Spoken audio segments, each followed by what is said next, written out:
Bonjour et bienvenue dans cette vidéo démo de Blogger. Donc dans cette vidéo, je vais vous montrer comment rédiger un article de blog optimisé pour le SEO de A à Z et beaucoup plus rapidement grâce à notre plateforme. Donc ici, vous avez votre tableau de bord et vous allez donc pouvoir créer un article en venant ici. Mais d'abord, vous avez juste quelques petites choses à gérer. Donc ce que vous allez faire en premier, c'est que vous allez intégrer votre site web, donc simplement en faisant créer un nouveau projet, en choisissant la plateforme de votre choix et en l'intégrant. Donc ça va vous permettre en fait de créer un projet comme ceci qui est en fait un site WordPress que vous liez à votre compte par exemple pour vous permettre d'automatiquement exporter les contenus que vous allez générer. Donc soit les publier automatiquement, soit les envoyer en brouillon automatiquement dans votre site web. Une fois que c'est fait, vous allez passer à la deuxième étape qui est de créer automatiquement votre style d'écriture et votre entreprise à l'intérieur de la plateforme. Donc en fait, vous allez simplement entrer l'URL de votre site web ici et cliquer sur le bouton juste ici, exactement pareil pour entreprise. Et notre logiciel va automatiquement analyser votre site web et en extraire la façon d'écrire et toutes les informations importantes sur votre entreprise pour derrière être utilisé dans la génération du contenu pour l'article. Donc ici, je vais rentrer mon URL, je vais faire analyser. Je peux ensuite venir ici modifier le contenu qui est généré et ensuite l'enregistrer pour pouvoir l'utiliser une autre fois et le sauvegarder comme style par défaut pour être utilisé dans mes articles. De la même manière ici pour l'identité, donc l'entreprise ou le site web, je vais rentrer mon URL, cliquer sur analyser l'identité. Et de la même manière, je vais avoir une analyse complète de mon site web qui est générée et je vais pouvoir la sauvegarder, éventuellement la modifier si je veux et l'enregistrer pour pouvoir l'utiliser également par défaut dans la création de mes articles. Une fois que tout ceci est fait, on peut passer à l'étape suivante qui nous intéresse le plus, qui est de créer une page, donc un article pour notre site web. Donc ici, la première étape, ça va être de rentrer toutes les informations importantes dans Réglages sur l'article que l'on veut rédiger. Donc en principe, donc, il y a le style d'écriture ainsi que l'entreprise, donc qu'on a généré juste avant, et ensuite le sujet de notre article et la requête cible sur laquelle on veut se placer sur Google.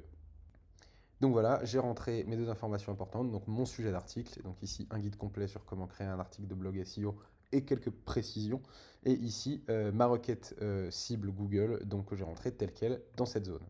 Ensuite, étape suivante, c'est de générer un plan d'article qui va être optimisé pour vous permettre ensuite de créer votre article à partir de tout ça.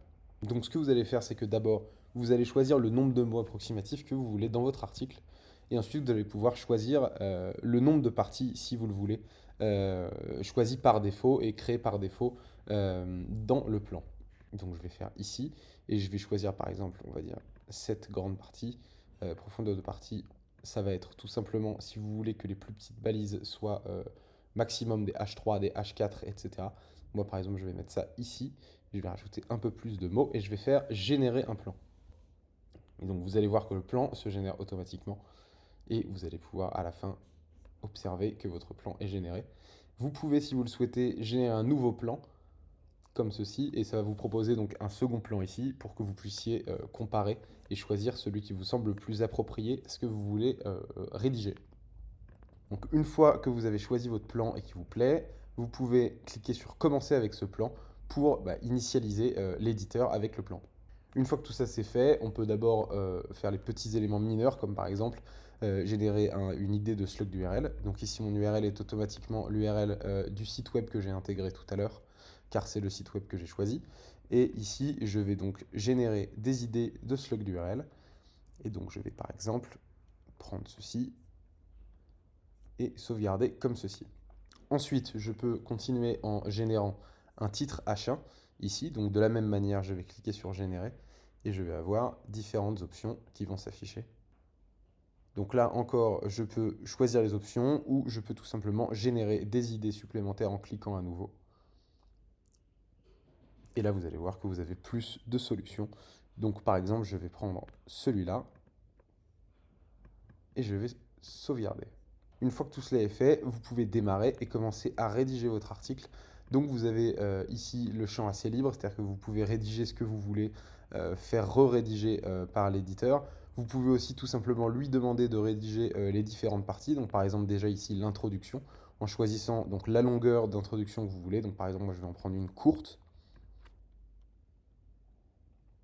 Donc ici, on voit que j'ai une introduction qui a été générée. Une fois de plus, si je veux la modifier ou que j'avais écrit par exemple l'introduction de mon côté et que je voulais une deuxième version, je peux tout simplement venir ici et faire réécriture.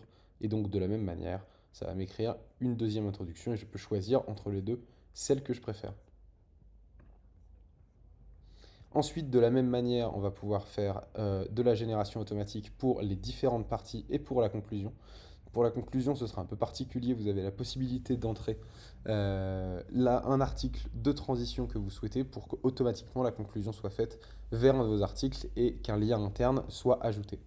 Donc là, par exemple, j'ai choisi la longueur, donc par exemple ici courte, de ma conclusion, ainsi qu'un article de transition, et j'ai ajouté, comme je vous l'expliquais, l'URL juste ici. Donc je vais faire générer. Donc là, de la même manière, vous voyez qu'une conclusion est générée juste ici, avec un lien direct vers l'article que j'ai ajouté.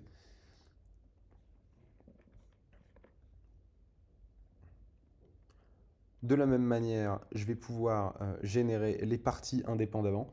Donc ici, je vais simplement aller sur la partie que je veux générer et je vais cliquer sur contenu de la partie et faire générer.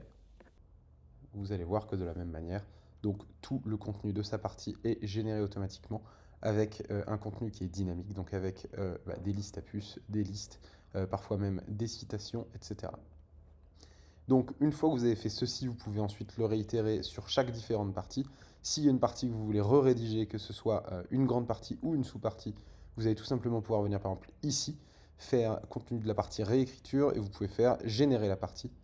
Donc vous allez voir ici qu'effectivement l'éditeur m'a régénéré une nouvelle version et donc je peux choisir entre les deux et pouvoir sauvegarder celle que je souhaite faire des modifications, etc.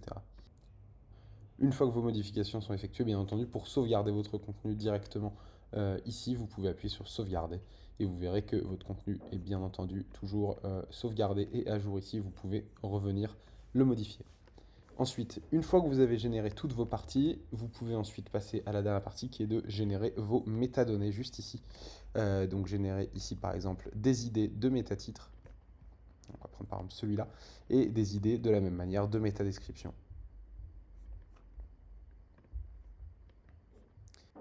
Donc, une fois que j'ai pu sauvegarder tout ça, je peux une nouvelle fois sauvegarder. Et ensuite, une fois que mon article entier est prêt, je vais pouvoir l'exporter directement vers ma plateforme. Donc, vous avez plusieurs options. Vous avez soit l'exporter en .docs pour les rédacteurs et autres qui auraient besoin d'un .docs avec d'une part le contenu rédigé en docs et de l'autre part le contenu en HTML pour vos clients. Ensuite, vous avez un export direct en page HTML pour ceux qui auraient besoin du code directement HTML pour l'intégrer dans une page web. Et enfin, vous avez l'option d'exporter vers votre CMS, donc soit en manuel si vous avez envie de copier des parties de l'éditeur de votre côté, soit bien entendu en automatique, comme on l'a montré directement ici par exemple sur mon site web. Et donc ici, rien de plus simple, je viens ici et simplement je vais cliquer sur exporter l'article. Une fois de plus, je peux choisir si je veux l'envoyer en tant que brouillon ou publier. Ici, je vais choisir brouillon. Et vous voyez qu'on me dit que mon article a été exporté avec succès. Et si je vais dans mon éditeur WordPress et que je sauvegarde, je vois ici qu'effectivement mon article a bien été ajouté et que tout mon contenu est ici avec mes métadescriptions, métatitres, ainsi que tout mon contenu, mon URL. Et donc voilà, c'est la fin de cette démo. J'espère en tout cas que ça vous aura inspiré, que vous aurez pu un peu mieux comprendre comment rédiger vos articles avec notre plateforme. J'espère en tout cas pour ceux qui ne sont pas déjà de notre côté que vous pourrez rejoindre la plateforme. En tout cas, on vous attend et on espère qu'on pourra travailler ensemble sur l'évolution de notre plateforme. À très bientôt, j'espère.